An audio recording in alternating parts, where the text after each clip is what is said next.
Welcome to the Dyslexically Successful podcast. Today on the episode, we'll be speaking with Ross Blount. And welcome Ross to the episode. Thank you for having me. Appreciate it.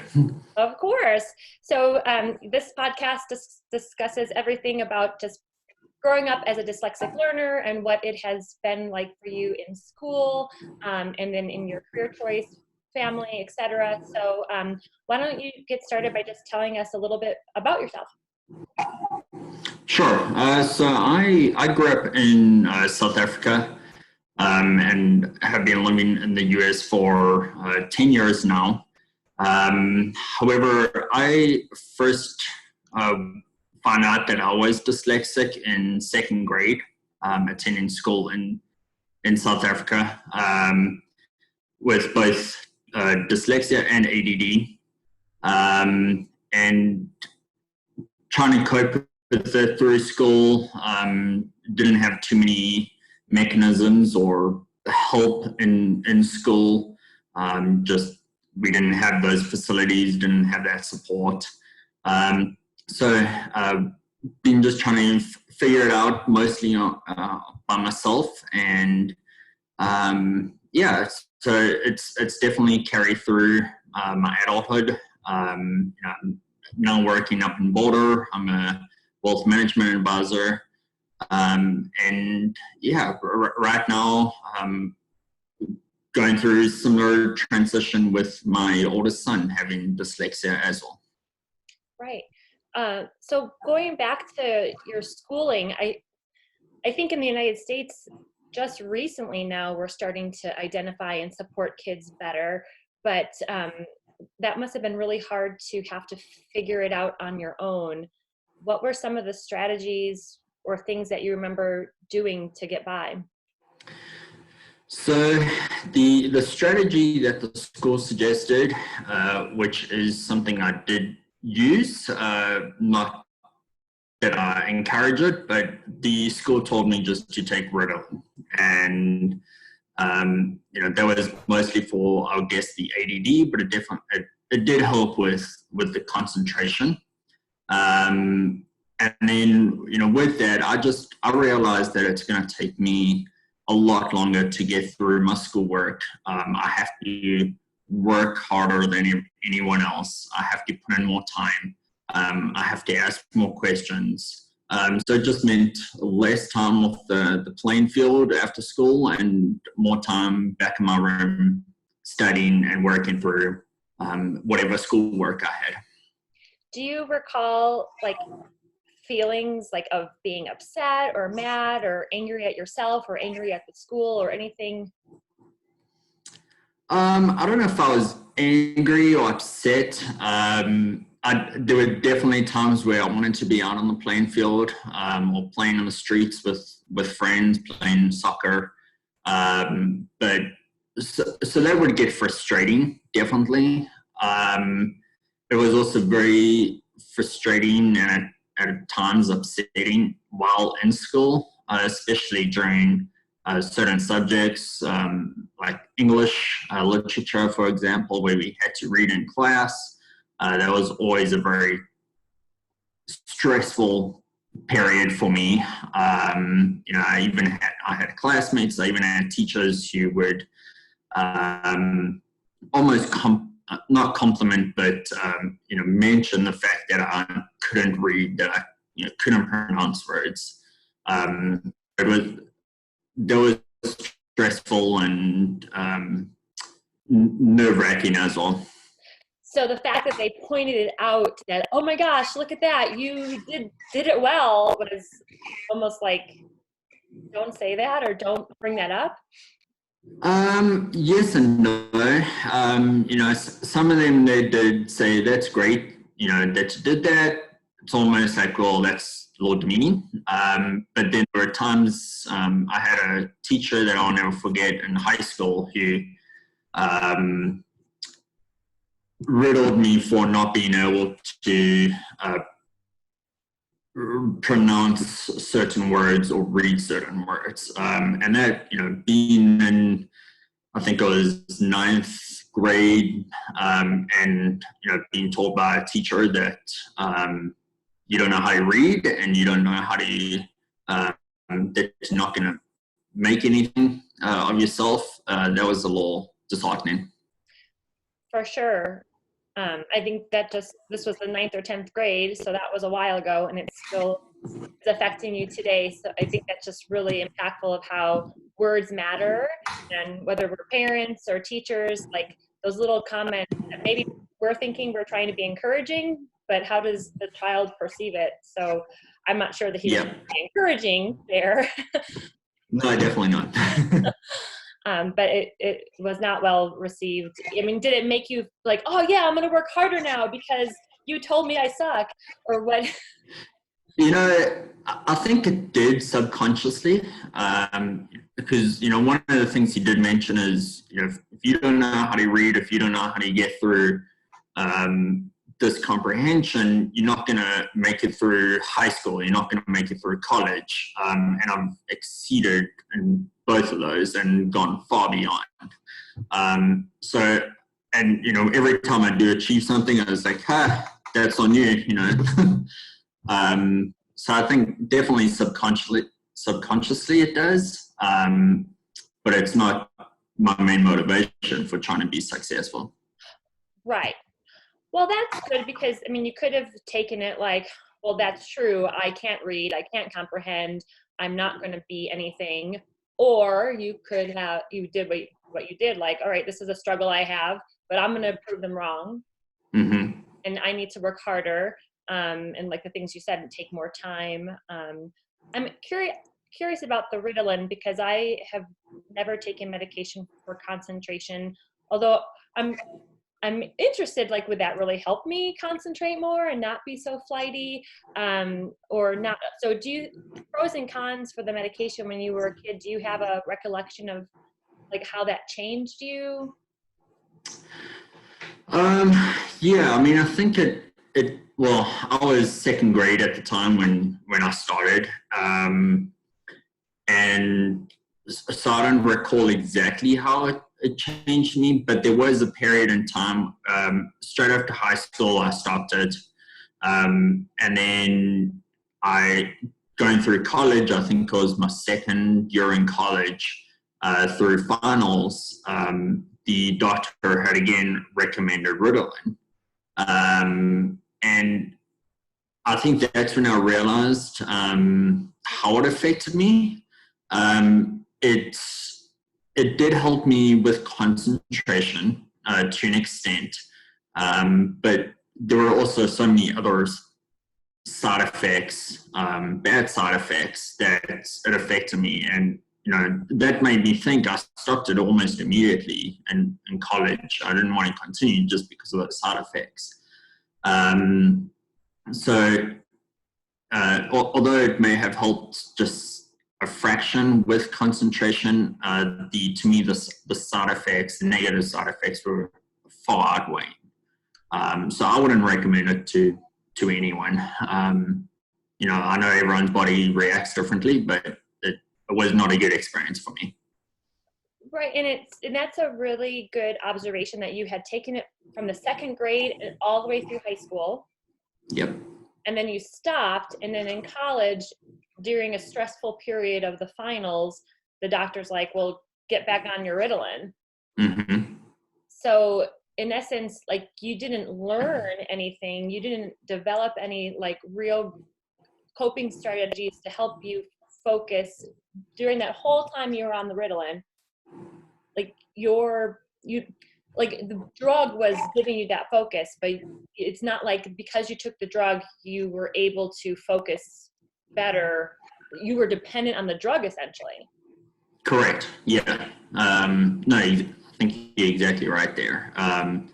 It definitely didn't help my situation. It may have given me an extra few minutes of concentration, but even in school and in high school, they just kept upping the dosage because it wasn't working.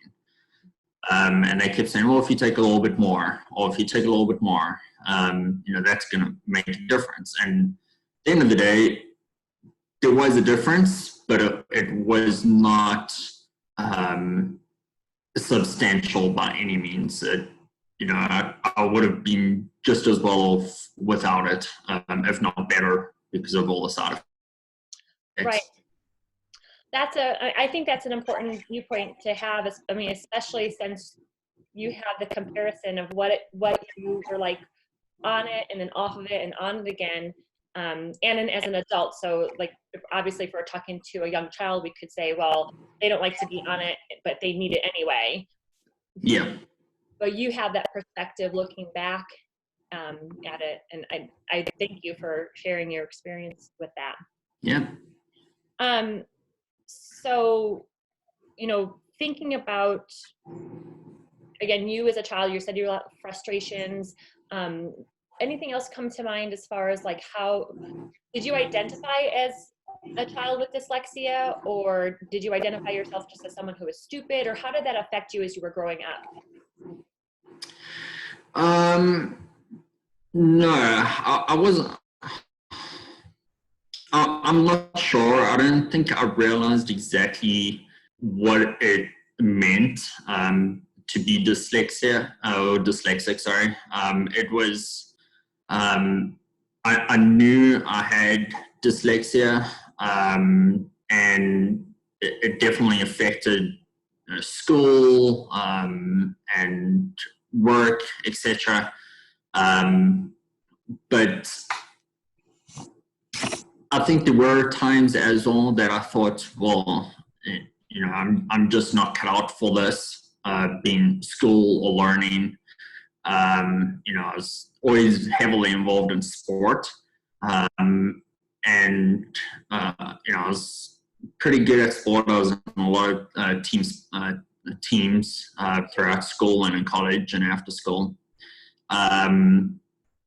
So I don't know if I ever thought of myself as dumb or stupid. I almost accepted it, that I know I just have to work a lot harder than everyone else. I'm a slow learner. That was always my saying. I'm just a slow learner.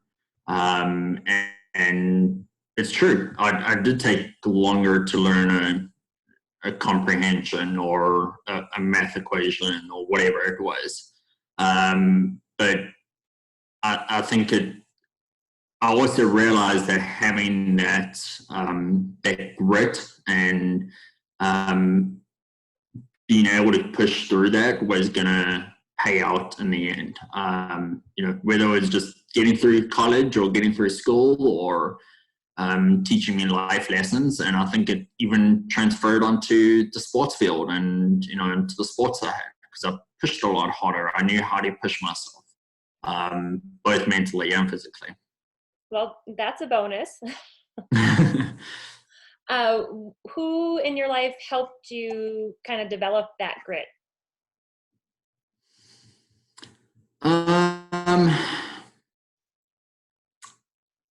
don't know. I think there was more self motivation than anything else. Obviously, my parents encouraged me, but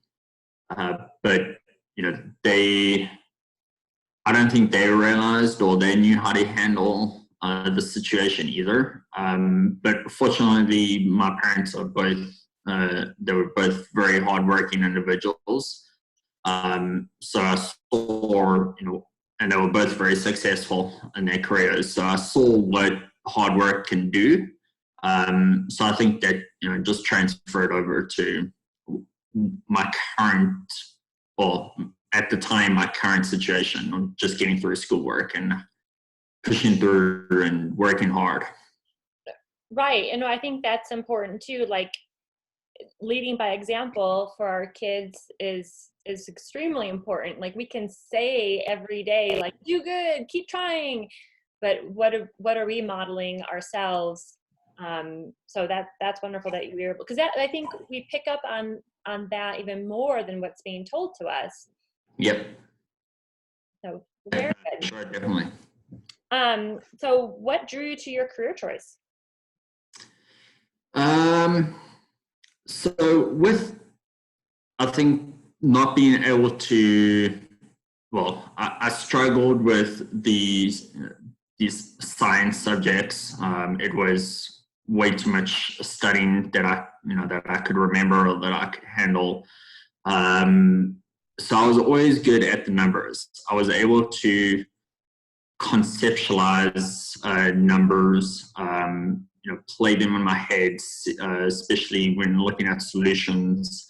And it was something I enjoyed because it was actually a subject that I was good at. It was pretty much the only subject in school that I was really good at, and I enjoyed it. There was, I think, one of I would say, the powers of dyslexia is that you're able to think in a different light than most people. And for me, it was being able to see different strategies in numbers. And so that's how I guess I got into finance. And so I started finance in high school and took it all the way through college. So it's always been a path.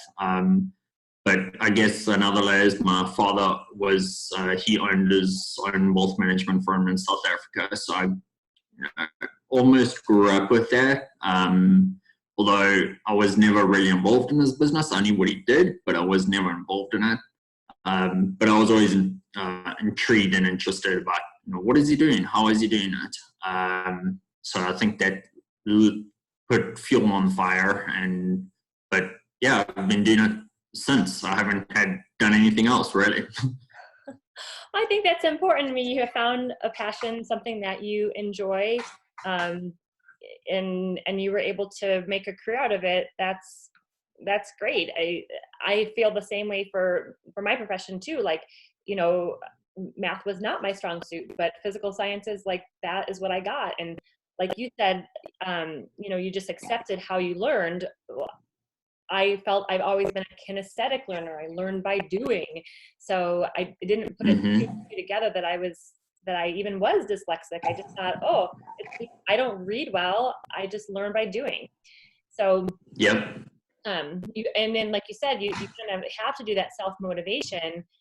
And I think it's great that you were able to maybe use the positive feedback that you got with math and sports, most likely to help you keep going in the harder areas. Yeah, no, for sure. And, that even comes down to, even now in the industry that I'm in, I'm still having to take a lot of continuing education. I'm still having to get more licenses. So there's still a lot of learning involved. But, I try to look at the end goal for that. It definitely makes it a lot more difficult for me to get through all the study materials. And, because a lot of it is just remembering the rules. What are all the regulations? And that is really challenging to me, but at least it's something that I've got a passion for. Right. That can kind of override some of those more challenging things. That brings up something though, like, what strategies do you have in place right now for remembering all of the rules? If you can't get them off like fast, what do you do to help yourself?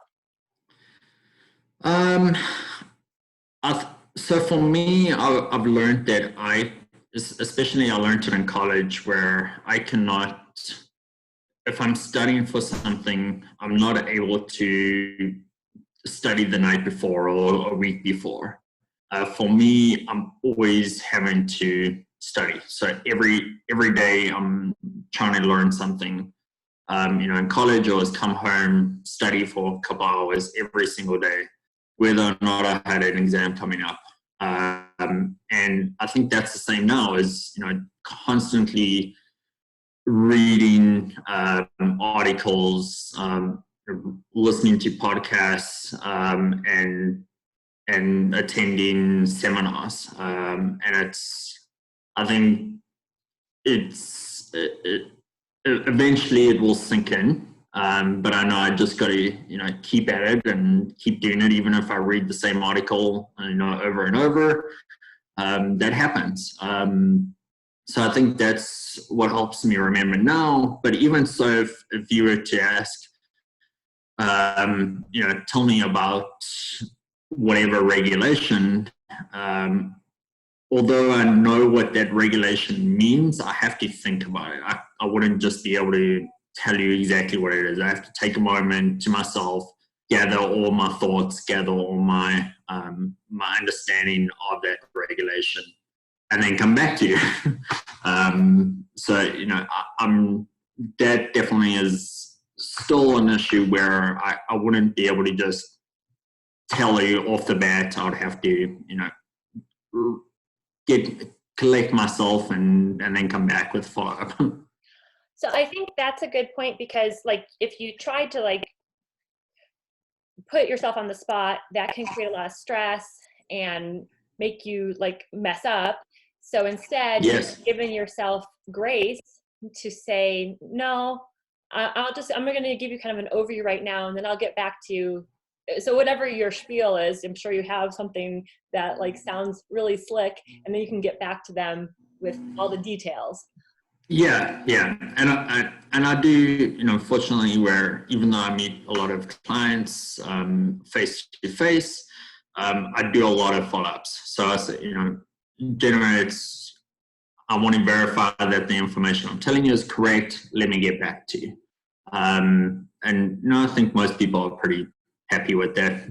They'd rather you get back to them with the correct information than tell them something that's not accurate.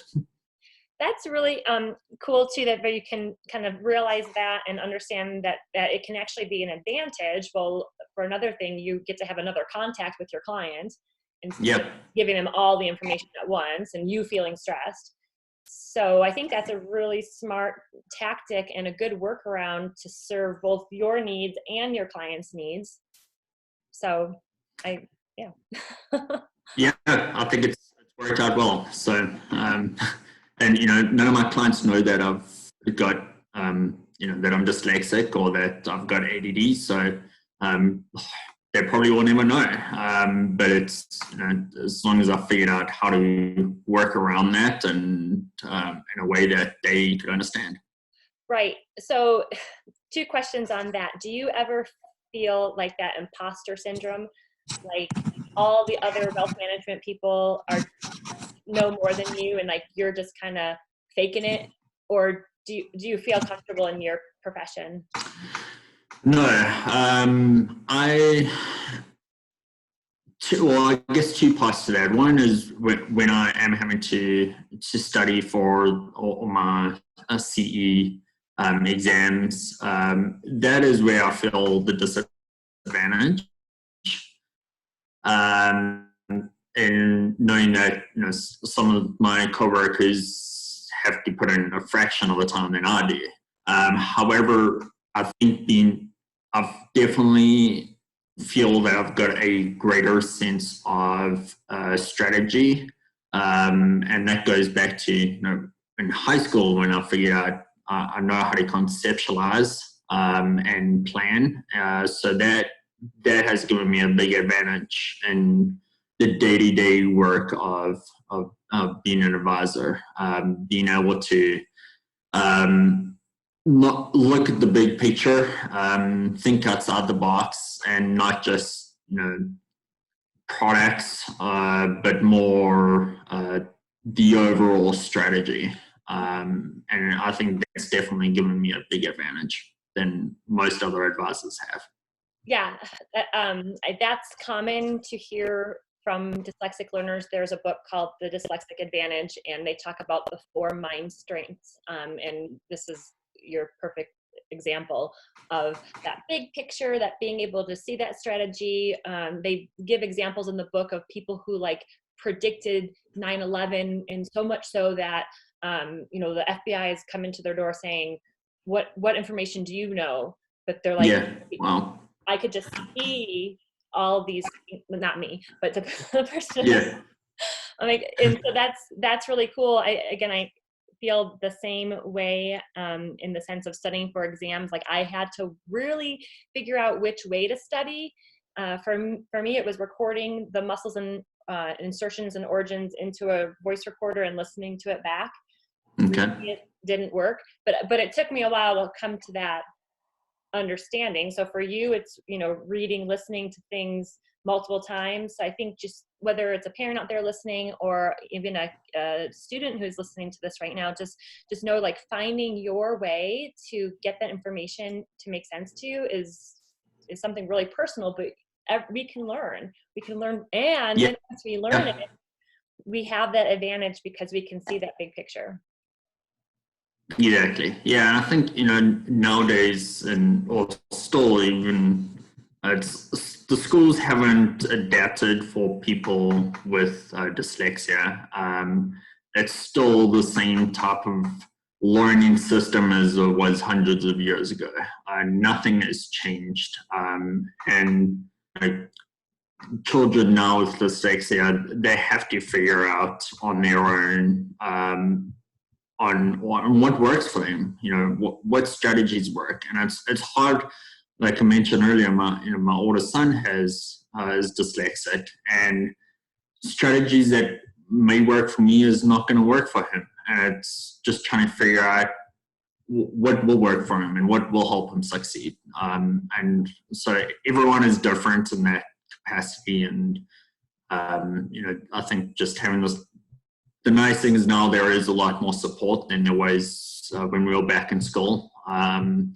So, you know, definitely learn from those and learn from other people and get as much information as you can. Absolutely, because the information is powerful. I've spoken with other adult dyslexic learners who have said similarly to you. They may have known that they were dyslexic, but they didn't understand what that meant, or their parents. I had one woman tell me that both of her sons are dyslexic, and she asked her mom, "Hey, did I have any troubles with reading?" And at 40 or whatever, however the woman was, the mom said, "Yeah, you're dyslexic." And she's like, "What?" Be nice to know earlier.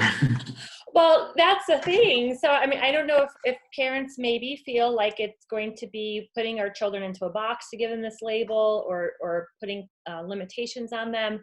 But it's evident that as someone who does learn differently, it's so empowering to know that it's not because you're stupid. It's not because you can't learn. We just need to figure out the right way that we learn. So I think it's empowering to Exactly. have more information. Yeah, it was a big sigh of relief to have the diagnosis, because it made put everything into place why I struggled the way I did. But going back to sports really quickly, so you had said that really helped you kind of take those things that you learn in the field and back in school and vice versa. What do you think you learned the most from playing soccer or doing those types of extracurricular activities? You know, I think for a couple of reasons. One, it was definitely an outlet. I think that played more with the fact that I had ADD, so it was my outlet. I was able to, instead of being put on Ritalin and being told to calm down through drugs, you know, being out on the sports field, that was my drug. That was my my Ritalin. But I think also it's being part of a team and something different. You're not having to study, but you can still be out there, have fun. And, for me as well, a big part of sport, and still now I am very active, is it takes my mind off things. It takes my mind off the worry of, am I going to get through this next exam? Am I going to, what I have to study today, or, what I have to learn, what I have to do. And it's, to me, it's almost meditation. It's, my mind is thinking on being on that sports field or out in the woods on my bike, or it's the only time I could be in the moment. I think that's important to have that mental break. But then, going back to strategy as well, I think there's a lot of sports, especially the team sports, the soccer that I played, the water polo that I played. Again, I was able to strategize a game much better than anyone else. I knew what the next move was. I knew where I had to be on the field, and what players needed to be on the field or whatever it was. So I think that also was an advantage that I had that most other teammates did not. Absolutely. I think that's really cool because that's not something that you necessarily can learn. Well, I mean, I guess you can learn it, but it would take a lot longer than someone who it just kind of comes naturally for you and you can take advantage of that. Yeah. I mean, I was never a good athlete, but, I think with two, I was able to strategize a game, so I knew where to be. I was always in the right spot at the right time. Yeah. And I didn't have a lot of skill, but I also again had that determination, that grit, and to work out harder and to push myself that little bit extra than what most people do. So that's interesting. You said you didn't have a lot of skill, and I understand what you're saying. Like physically, you weren't maybe the fastest or the most coordinated or whatever, but you actually have skill. Like the strategizing is a skill. And so I think that goes back to like our kids as learners just in general across the board. Yeah, maybe they aren't the fastest reader in the group. Maybe their DIBEL scores are whatever, that they can't read nonsense words. That's what that is. I mean, really in the grand scheme of things, who cares?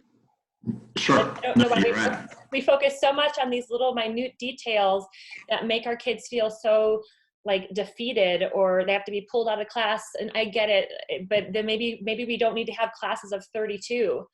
Maybe we should have classes that are smaller so that we don't have to pull so many kids out. It seems like the whole system, like again, why is our system, like you said, hasn't changed in so many years? Why is it the kids have to adjust to the system? I think it should be the other way around. Agreed. Yeah, fully agree. Any ideas on how we can change that, or what you think would have helped you more in school? I think just having teachers or staff that's a lot more aware, and even starting out with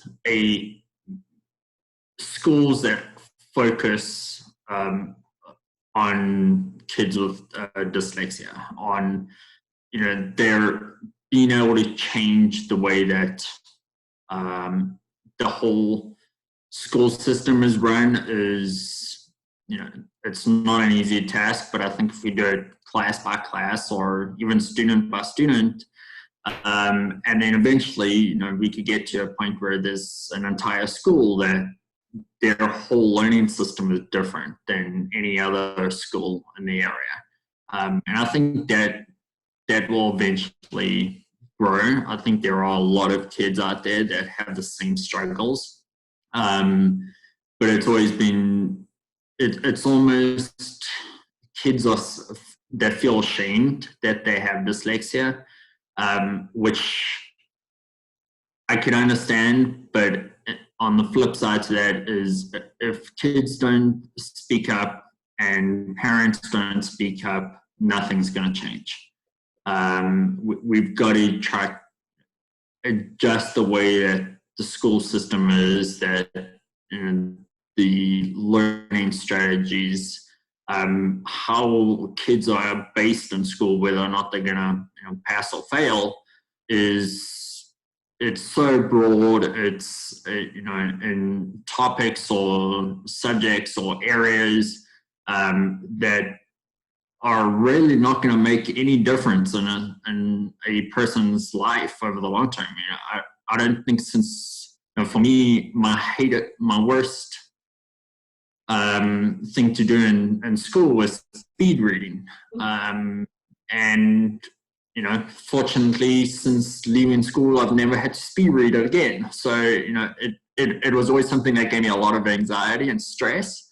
But it's never, I don't think it's made any difference in my life over the long term, especially in a career. And so, once I finished the school, that was it. It was done.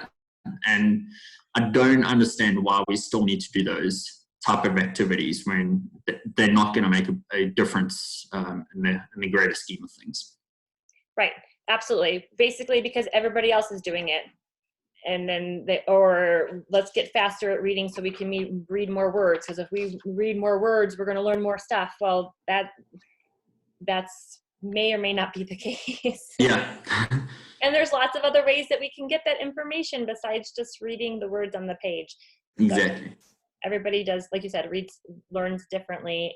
This morning even, my son has an IEP, and he was very upset about something the teacher said in class, that this assignment is due today and there's no exceptions. And he didn't feel like he could finish the assignment today. So just that, I understand that she wants everybody to try to finish today, but just to put it out there that there's no exceptions, like he felt like, what can he do? I'm not going to get it done today. And so he's spent the hour before school just in tears. So like you said, why create that anxiety for our kids? Because if we put them in that fear response now, the rest of the day, they're not learning, they're not listening. It just doesn't make any sense why we would set up our learning system to set them up for failure. Yeah, exactly. So lastly, what would you like to share with parents, students, maybe your own son who are, dyslexic? What message would you like them to know? I think it's a lot about what we have discussed already. It's there's just to know, first of all, that there's nothing wrong with you. It's see it as a strength. I know there's a lot of struggles. It makes school more difficult, but it gives you, I think there are a lot more positive effects than there are these negative effects of studying, having to spend more time in school. And those positive effects will definitely be your strengths, and they will play out and they will benefit you in the long run. Being able to push through difficult times, being able to study more than anyone else, being able to learn your body and learn how your mind works is really important. And just realizing that and having the drive to be successful, that's what's going to make a huge difference in your life, in your career, etc. So just keep pushing at it. And then for parents, it's also, especially for parents who have never experienced this, who aren't dyslexic, I know most parents out there are supportive, but it's seek for help. Help your kids learn different techniques. Help them figure out what those different techniques are, and encourage them positively to spend a little bit more extra time studying or doing something. And I don't know if that's almost rewarding them for spending an extra 30 minutes or spending an extra even 15 minutes. And because that was definitely going to make a big positive impact for them. So yeah, I think it's, overall it's keep pushing, keep trying, don't give up. Great messages. Absolutely. I think, in the moment, if our kids are shutting down, one option would be just to let them be and not come back to it. But the other option would be like, all right, when they're calm, like, let's revisit that. But maybe we need to revisit it more slowly or less information. So we want to support and stretch our kids.